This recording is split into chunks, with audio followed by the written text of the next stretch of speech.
Melissa Cabello Havrda, City Councilwoman for District 6 and mayoral candidate. Okay.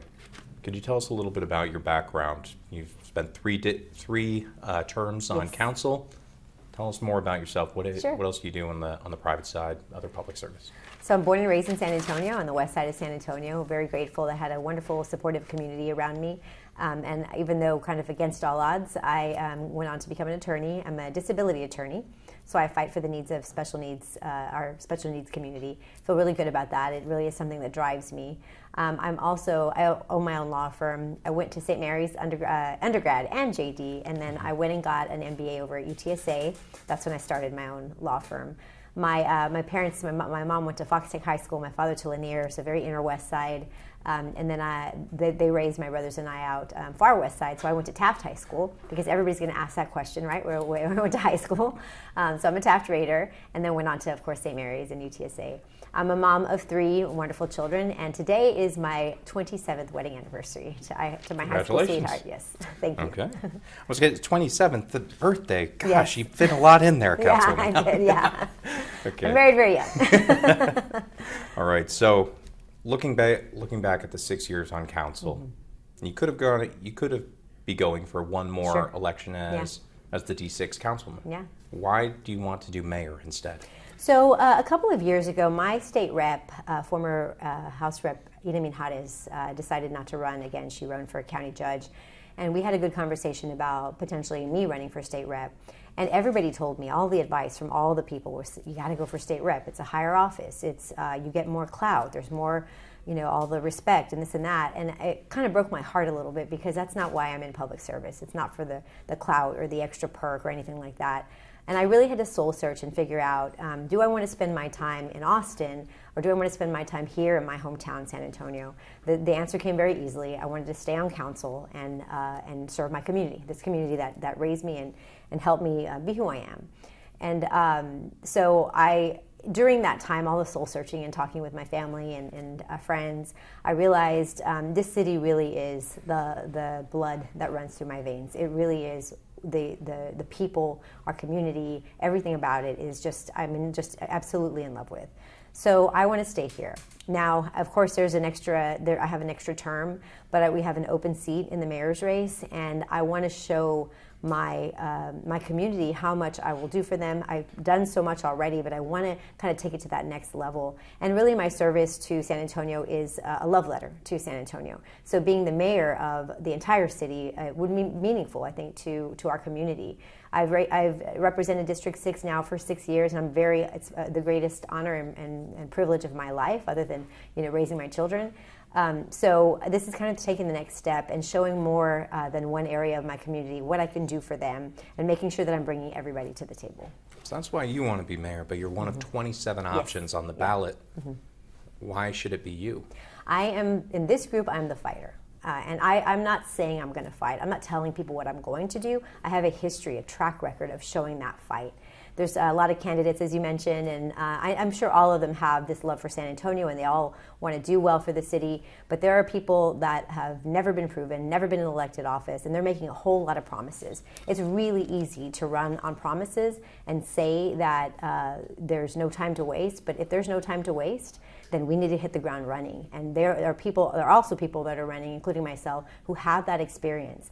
Going back to my fight, I've shown over and over in the time that I've been there that I'm not just going to go with the status quo.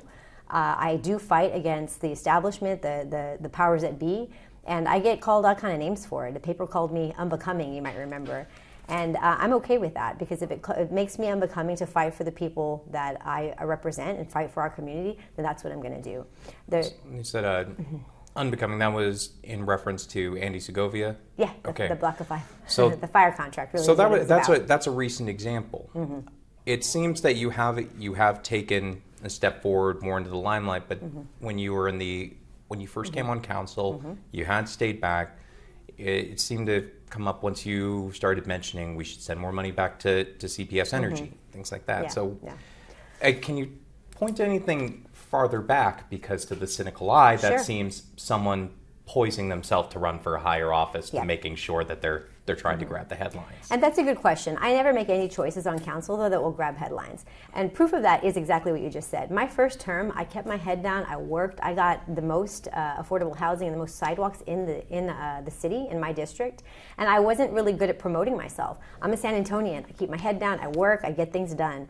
Very soon, I had constituents telling me, "Why don't I see you in the news? Why don't I see all of this that you're doing?" I said, "Okay." So I started showing that. I started, answering your calls and started interviewing with other media and really starting to show what we're doing. And I don't do it because look at me, look what I've done. It's what we're doing as a community. So I learned that, not just for headlines or for political reasons, but my community wanted to see what I was doing for them, and because not everybody knows, all the details and how hard it is to fill a pothole, right? Believe it or not, finding the funding and making sure you're on the list and prioritizing it, that's a lot of work. It's not just pushing buttons on an app or calling in. So that's really important. So I was doing all of that work, but it wasn't great at self-promotion, but that's just kind of my nature. That's not how I was raised. And then I started to see, when I really started to see that's where I learned, I guess, that media can really help us to put those issues out into the community. So CPS was a good example. I had been fighting to give that 2% back to CPS, city revenue back to CPS, and kept kind of getting pushed down. And then I wrote an op-ed. I put it in the San Antonio Report, and that's when it got the traction. So that's how I learned to help policy issues get done. It wasn't ever for any political reasons. It was to communicate to our city and to help get that traction, to get some attention from the city so that the community could back me on those things that they wanted to see. What about when you arguably make a misstep? The CPS one, for example, when we interviewed you, the math wasn't mathing, to put it out. I know you were trying to say we can fight down the rate increase, but it was going to blow a hole in the budget. You ended up with a different solution. We did. So, I mean, that seems to be also an example of perhaps getting out over your skis. Well, I disagree. It worked. We're giving money back to CPS and we're mitigating a rate increase. Right. A different version, but you got to put it out there. I put out the proposal, which a lot of people thought was far-fetched, but we got where I needed to go. It's a typical negotiation, right? You start at, 10%. You can maybe get to 5% where you really want it to be. But I've always known that it was going to be out and it was going to be a public discussion. And once we got that public input, that's when it started to change. That's when council members started to see the value because their communities were coming to them. And it was absolutely a plus. I wouldn't see it as a misstep at all. Maybe kind of a wonky way to get where we were going, but now we're able to mitigate a rate increase. And at the end of the day, all I was trying to do was keep the lights on for our community, and that's what I think we're going to do. Remember, we were not that far past Winter Storm Uri, the pandemic, all of that, so it really was part of Has it mitigated it, though? Yeah, I mean, absolutely. it's one of those things where it's drop in the bucket can help maybe make it less so, but it's taken the tip off a whole blade. But CPS just said that they're not going to ask us for a rate increase. Go back 2 years, and they said they were going to ask us for a big rate increase. So that has to be part of it. Are you taking credit for that? I'm going to take full credit for it. Well, I'm Really? kidding. I'm going to take some credit for it. But it takes these big, bold steps, and it takes help from getting that communication out to our city and our real San Antonians to make that needle move. I mean, is it like 100%? No, but if it's 5-10%, it's part of it. And again, we're talking about a matter of dollars, and every dollar in our community's pocketbooks and in San Antonio's pocketbooks really makes a difference, especially right now. Okay. You've been councilwoman for 6 years. How do you view the role of the mayor, especially in the council manager form of government, where city bureaucracy is doing most of the day-to-day operations? Yeah.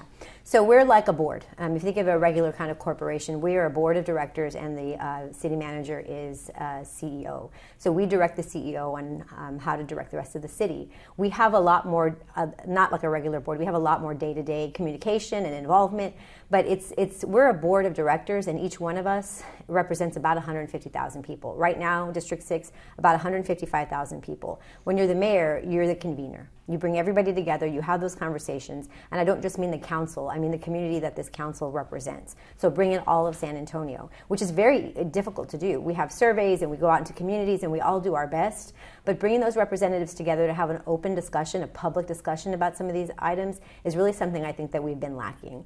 So involving each council member is part of the job of the mayor. Also setting that tone, setting that direction. We've had a number of folks that are saying that city council doesn't get along, and I totally disagree. We all have wonderful relationships with each other. We don't agree on a lot of policy issues, and we shouldn't. We have a very diverse community, and we should have those difficult discussions. But I think the perception is partly because we need to show leadership, and that mayor needs to show any mayor needs to show leadership and show that they can bring the community together really as a council. Okay. With that leadership, what's your vision for the city? Where is it that you want to take San Antonio if elected? So the very basic premise is I want people to look back on my mayoral administration as saying that Melissa gave city government back to the people of San Antonio. I'm going to do that with three different pillars.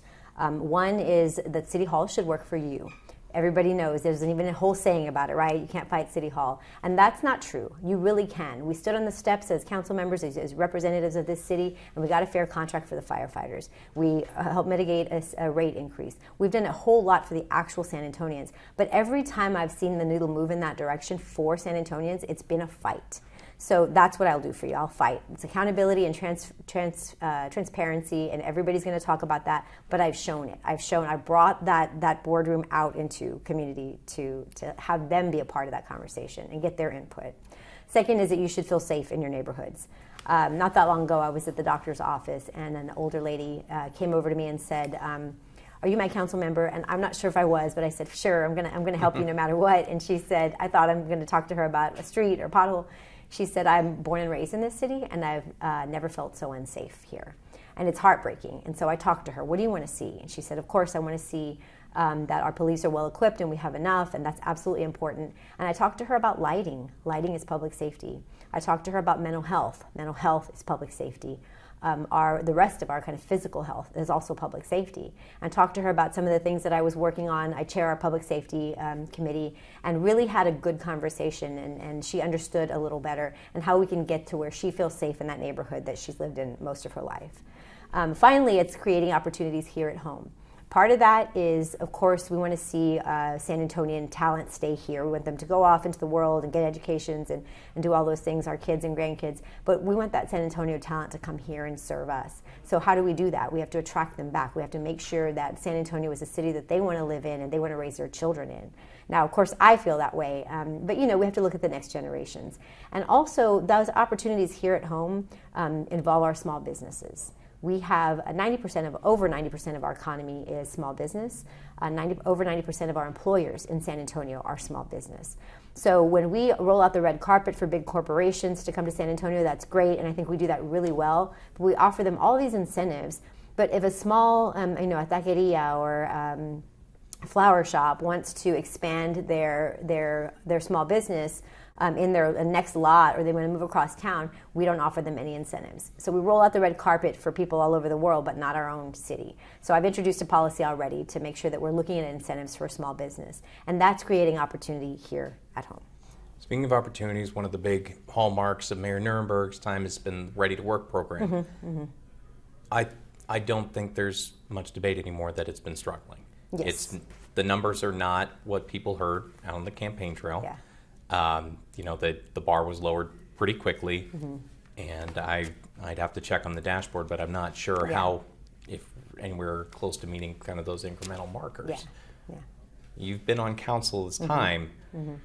and it is the way it is still. Mm-hmm. So as mayor, what do you do to alter this, considering you're still just one vote, whether you're mayor or councilwoman? Sure. So I want to address that last part. Yes, I'm one vote, but I've been really able to convene council, even not as a mayor. As a council member in District 6, I've been able to convene council to move forward policy. So I don't think you're ever just one vote. You're as influential as you can be, and I've been pretty influential, I think, with our council. Not only council, but our state and federal representatives. So going back to your question, which is basically, what do you do with Ready to Work? Ready to Work, okay. Remember, it's here. It's important to remember that it's voter approved. So it is here. You're right, and we have to see it through. I think the funding ends in 2026.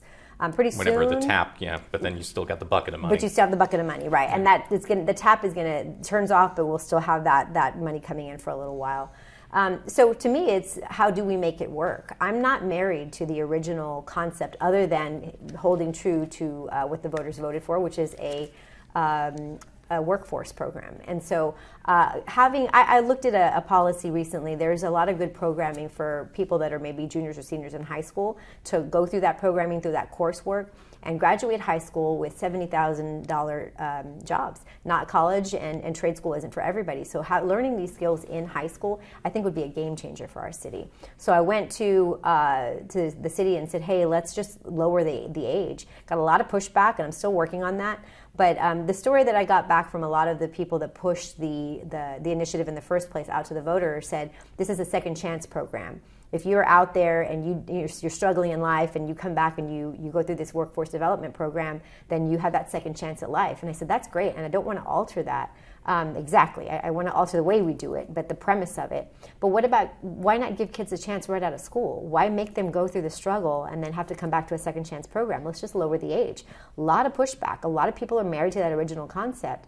It is, again, as long as we stay true to the language that the voters approved, why not lower the age just a little bit to help with those workforce programs? Why not extend those workforce programs to much smaller businesses, the small businesses we talked about that want to expand, that want to move across town, or entrepreneurship. We're not doing, Ready to Work isn't filling a lot of gaps. And if we are looking to make this a successful program, then it has to be as many people as possible, and we need to widen those parameters. And I guess the people that came up with the idea or pushed it forward, they just don't want to lose that control. And it's not about that. It's about serving our community. I do believe that Ready to Work can be reinvigorated. We can boost those numbers and make sure that people are getting real jobs in our city. But we have to be more creative, and we have to just kind of let go of that sunk cost, right? What's already happened, and move forward from there. Another big issue in the news right now, Project Marvel. Yes, yeah. A lot of questions. A lot of this has been done behind closed doors. How much public money do you think is appropriate to use on this? And the city's been quick to say, well, we don't want to use general fund dollars. Yes. TERS is still public money. Public improvement zone is still public money. Venue tax is still public money. Yes. And if you're spending the money on that, you're not spending it on something else. Absolutely. So how much public investment is appropriate for this big shiny project? Yeah. And how much public attention? I have to throw that question back on the community. It's really about how much the community thinks that we should be spending on it. I've heard very loudly, very clearly, no tax dollars. A venue tax that would be called by the county will be tax dollars, but it's voter approved. So if the voter says that, we go with that. If they vote against it, then we figure something else out. And now all the public improvement district, all of the resources that would go to this that wouldn't be going to something else, I see that as public dollars as well. I agree with you. So it's going back to community, and how much do you want this? I know that they'll go all the way down the line to, are the Spurs going to leave? And I'm going to be very clear, I'm a huge Spurs fan. I don't want the Spurs to leave. They've been around since I was born, but I represent my community. At the end of the day, I need to represent my community in a way that best serves them. When we're talking about all these plans going forward, we've been talking about the East Side and talking about displacement, potential displacement, and we're talking all about these publicly as community members, but we have to go to community themselves. And I keep saying community, but it really is San Antonians, real San Antonians, whether they vote or not, frankly. All of San Antonio, what do you want to see? So going out, having a full input campaign and talking with people and really understanding, I think that is key. What my only kind of criticism right now is that it's moving very quickly, and we need to engage community. Last week, we talked about the MOU, and I put up a big fight because two of the council representatives that are affected by this, which are the East Side Representative, District 2, and District 1 Downtown Representative, they weren't being included they weren't going to be included in these conversations about the MOU. So I introduced a motion for the District 2 council member, somebody else brought in District 1, and now they're going to be part of those negotiations. Remember that they represent the public, so they're doing the work of going back to their communities and find out, what do you want to see here? That's a first step. We're just talking about an MOU right now.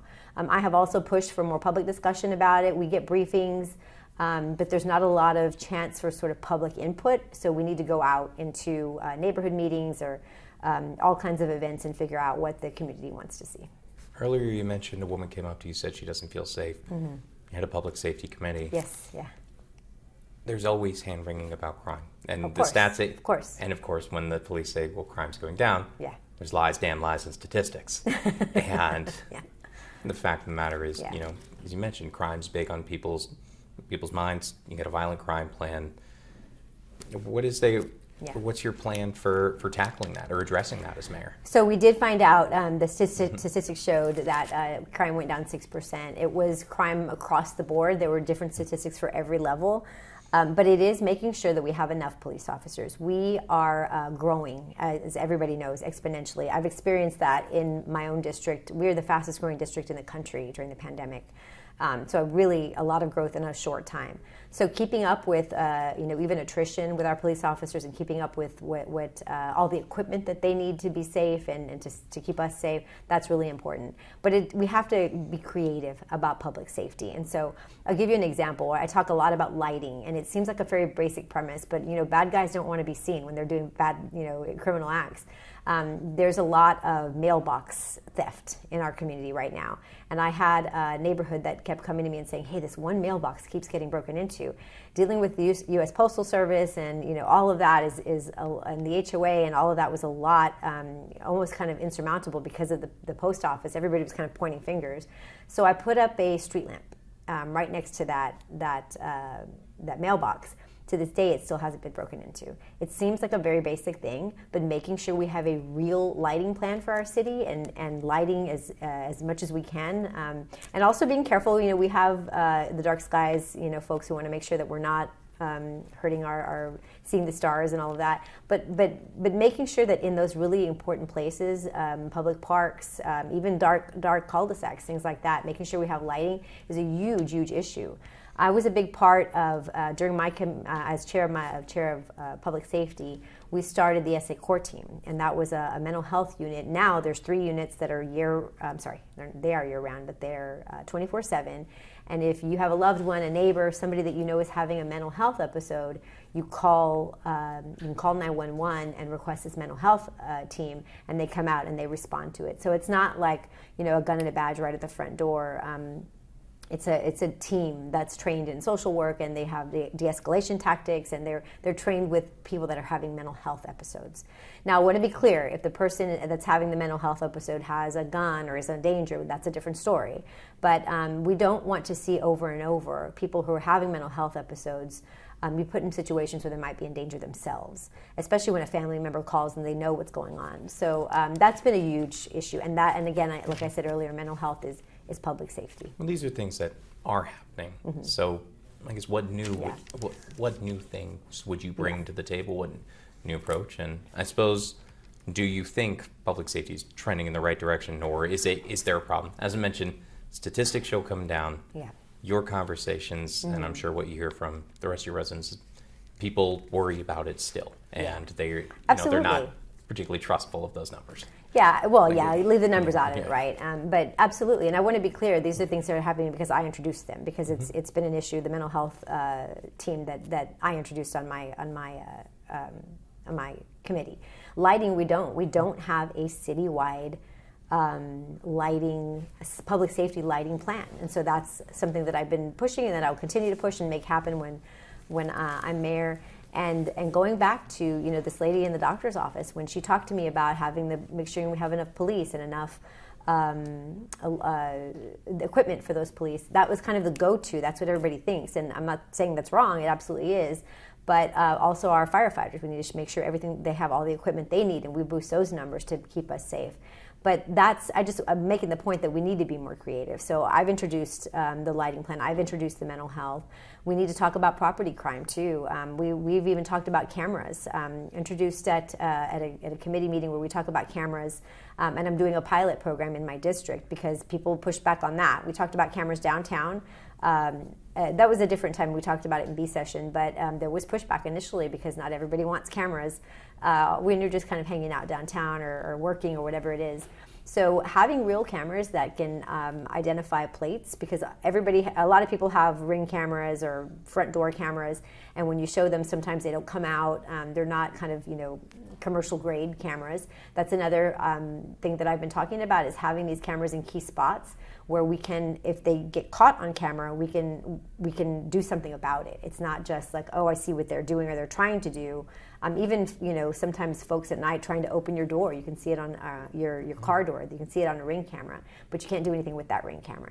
So let's use those. Let's be more proactive about getting good cameras and lighting so that we can catch the bad guys, as it were. So those are priorities, Yeah. but in budgeting, Yes. some priorities Yeah. go up, some go down. For sure. Right now, we just went through with the new federal administration, Yeah. hundreds of millions of dollars. The city wasn't sure what's happening with all that. That's more than $300 million out of the city budget. That's right. And you were already going through a bit of a belt tightening year. Mm-hmm.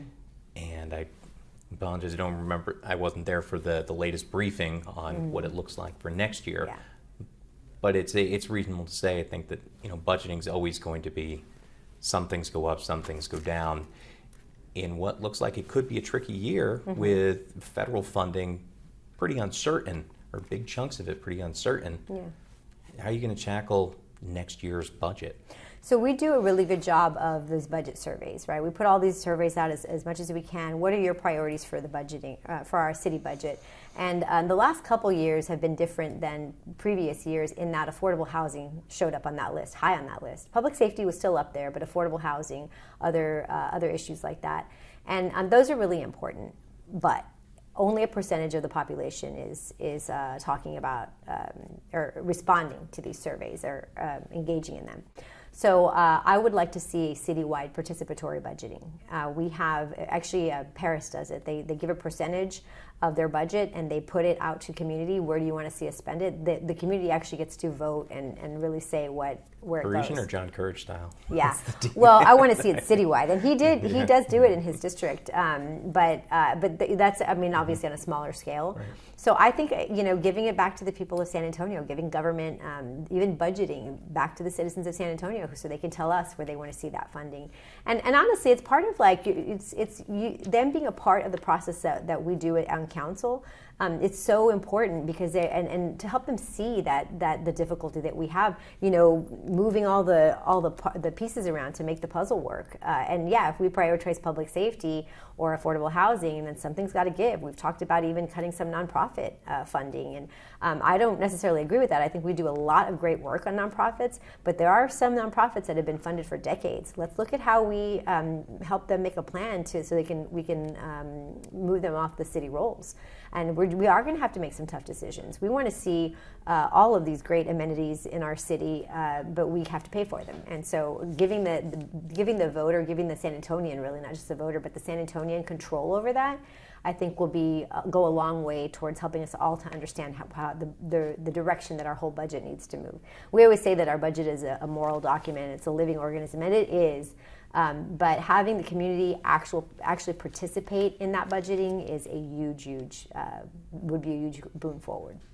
But that still doesn't, explain how do you tackle a budget where hundreds of millions, you're on shaky ground on whether those dollars will come, go, change. Oh, the federal funding. So Yeah. yes, we stand to lose something like $325 million. I'm gonna tell you that could be a huge problem for us. A $325 million problem.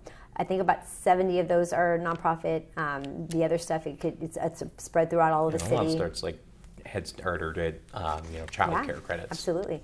And child care credits. We have to talk about all the different departments. But remember that these departments, they're run by they work by city employees who do really incredible work. But they're picking up your trash. They're filling the potholes. When you open your front door, what you see right outside your front door, that's local government. That's city employees doing that work for you. So I think it has to go back to community. We all have to put that puzzle together, but I want to invite San Antonians in to help do that. If you're asking me where I would cut, I'm not sure if that's what you're asking, but it's just every year we have to figure this puzzle out.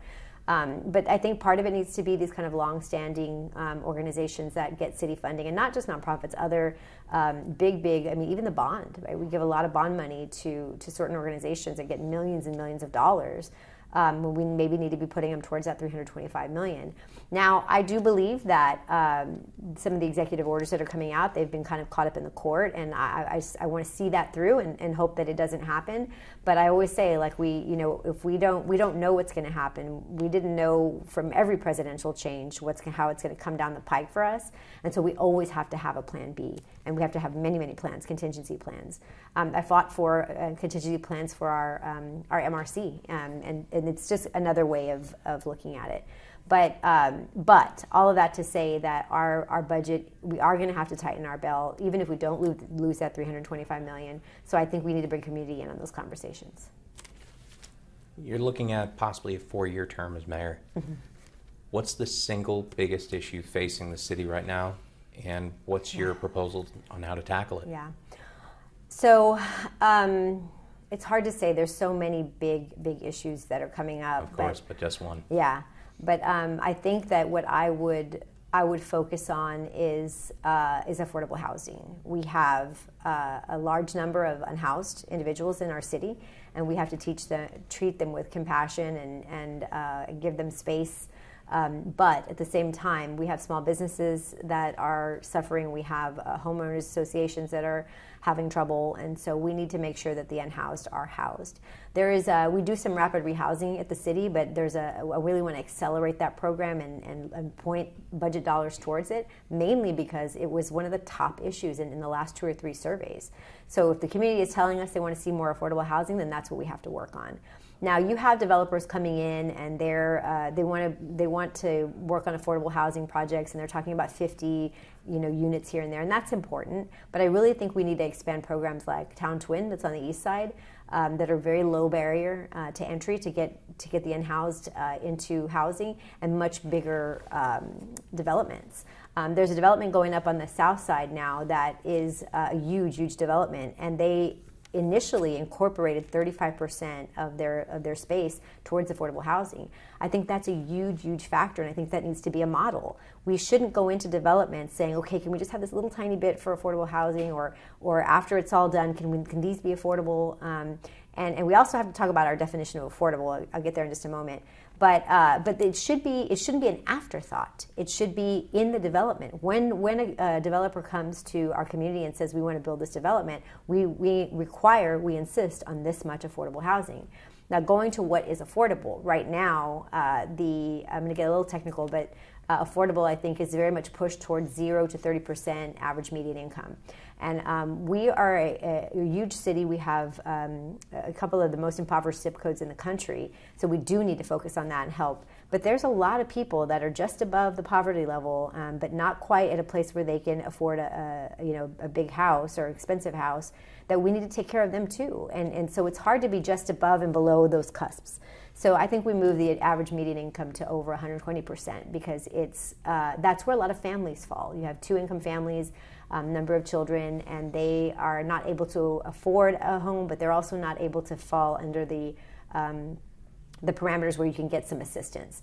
So I think we need to expand the definition of affordable and make that a policy change, which means that every decision we make would lean into that and require that. And then I think we need to make affordable housing developments a model going forward, where we're including affordable housing in the beginning, not as an afterthought. Okay. Well, thank you for your time. All right, ma'am. thank you. Appreciate it.